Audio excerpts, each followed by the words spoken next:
할렐루야. 오늘도 함께 하신 주님을 찬양합니다. 자, 오늘 같이 나눌 하나님의 말씀은 신명기 17장 14절로 20절까지의 말씀을 통하여 왕을 세우려면 이란 제목으로 같이 나누기를 원합니다. 자, 오늘 본문에서는요, 재판장에게 공정함이 요구되었다면 그렇다면 하나님의 대리자인 왕에게는 겸손이 요구됩니다.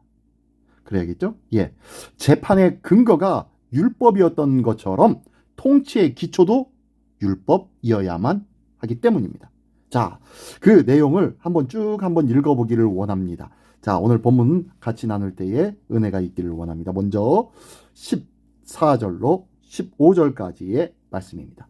네가 네 하나님 여호와께서 내게 주시는 땅에 이르러 그 땅을 차지하고 거주할 때에 만일 우리도 우리 주위의 모든 민족들 같이 우리 위에 왕을 세워야겠다는 생각이 나거든 반드시 내 하나님 여호와께서 택하신 자를 내 위에 왕으로 세울 것이며 내 위에 왕을 세우려면 내 형제 중에서 한 사람을 할 것이요 내 형제 아닌 타국인을 내 위에 세우지 말 것이며. 네. 자, 하나님께서는요 왕을 이렇게 세워야 된다고 말씀하고 있습니다. 왕은 그들의 형제 중에서 택하라는 거예요. 그리고 그들의 형제 중에 오직 하나님이 선택한 사람, 그 사람이어야 한다고 말씀하고 있습니다. 그들의 형제이므로 신격화하지 말아야 되고 또 동시에 하나님이 택하셨기 때문에 그 권위를 무시해서는 안 된다고 말씀하시는 거예요. 혹시 외국인을 왕으로 세우지 말라고 했는데 이 규정은 배교와 우상숭배의 위험 때문입니다. 사람 지도자를 필요 이상으로 높이거나 반대로 그들의 직무에 부여된 권위를 함부로 무시하지 않는 균형이 절대적으로 필요한 것이에요. 그러므로 우리의 지도자들을 함부로 무시하는 것, 이거는 교만입니다. 하나님 앞에 교만이고요. 그리고 우리의 지도자를 너무너무 존귀하게 여기며 그분이 최고인 것처럼 그분이 하나님인 것처럼 따르는 것, 이것 또한 안 된다라고 말씀하고 있습니다. 모두가 다 같은 형제요 자매이기 때문입니다. 서로가 서로를 존귀히 여겨주며 존대해주며 섬기며 사랑해야 될 관계이기 때문입니다. 이 귀한 관계가 교회 공동체 안에 날마다 늘 있기를 예수님의 이름으로 축원합니다. 예, 계속해서 16절과 17절의 말씀입니다.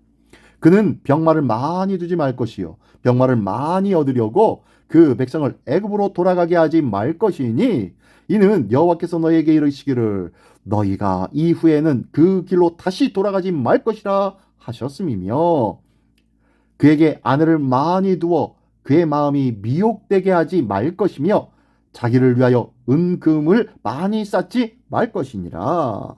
네. 자, 이제는 왕이 너무 큰 권력을 갖지 못하도록 여러 제한 규정을 세우시고 있는 내용입니다.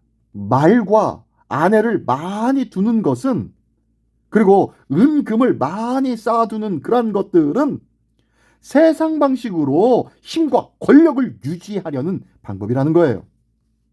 하나님은 세상의 방법이 아닌 하나님의 방법, 말씀을 통하여서 우리에게 허락하여 주신 그 하나님의 방법으로 하나님의 나라를 돌보기 원하시며 운영되어지기를 원하시기 때문입니다. 이스라엘 왕이 이방 군주와 동일한 모습으로 세워지거나 또한 그렇게 통치하는 것, 이것은 절대 잘못됐다는 것이죠. 이스라엘 왕이 이방 군주와 같아지지 못하도록 처음부터 하나님은 막고 계신 것입니다. 우리의 힘과 도움은 무엇입니까? 오직 하나님이신 줄 믿습니다. 아멘. 예, 우리도 세상처럼 더 많이 갖고 더 많은 것을 쌓아두는 것이 진정한 힘이라고 생각하고 있진 않습니까? 우리의 힘과 도움은 오직 하나님이라고 고백하며 하나님만 신뢰하고 의지하기를 원합니다. 세상에 더 많은 것, 더 높은 것을 동경하는 자들이 아니요 하나님의 말씀을 더욱더 사모하는 자로 살아가기를 원합니다. 이게 바로 온전한 믿음의 사람의 모습인 줄 믿습니다. 예, 계속해서 이제 18절로 20절까지의 말씀입니다. 그가 왕위에 오르거든 이 율법서의 등사본을 레위 사람 제사장 앞에서 책에 기록하여 평생에 자기 옆에 두고 읽어 그의 하나님 여호와 경외하기를 배우며 이 율법의 모든 말과 이 규례를 지켜 행할 것이라. 그리하면 그의 마음이 그의 형제 위에 교만하지 아니하고 이 명령에서 떠나 좌로나 우로나 치우치지 아니하리니 이스라엘 중에서 그와 그의 자손이 왕위에 있는 날이 장구하리라. 아멘.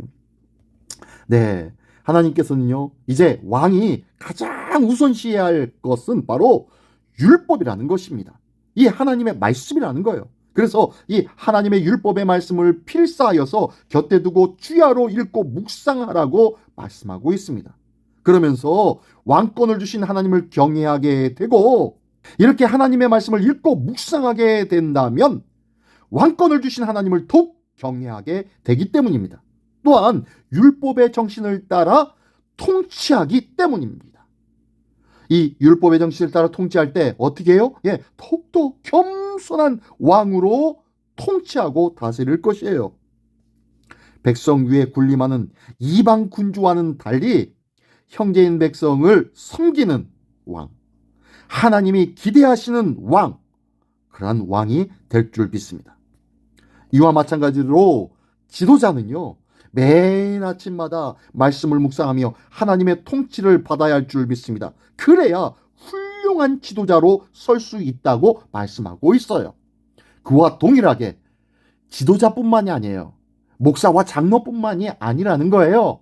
모든 성도를 향하여서 너희는 왕같은 제사장이라고 말씀하고 있는 것처럼요. 누가 누구 위에 군림하는 지도자가 아니라 모두가 다 합력하고 한 마음으로 섬길 수 있는 그러한 아름다운 공동체.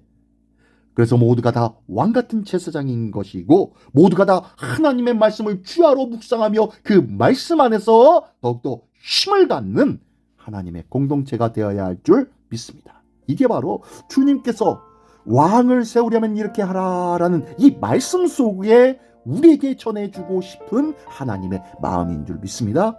이 귀한 하나님의 마음처럼 오늘도 왕같은 제사장이 되어 하나님의 거룩한 진리의 말씀을 늘 옆에 두고 주야로 묵상함으로 하나님의 뜻을 이루는 우리 모두가 되시기를 예수님의 이름으로 축원합니다. 기도하겠습니다. 전능하신 주님 감사를 드립니다.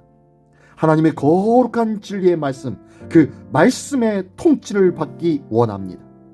방종하지 않기 원합니다.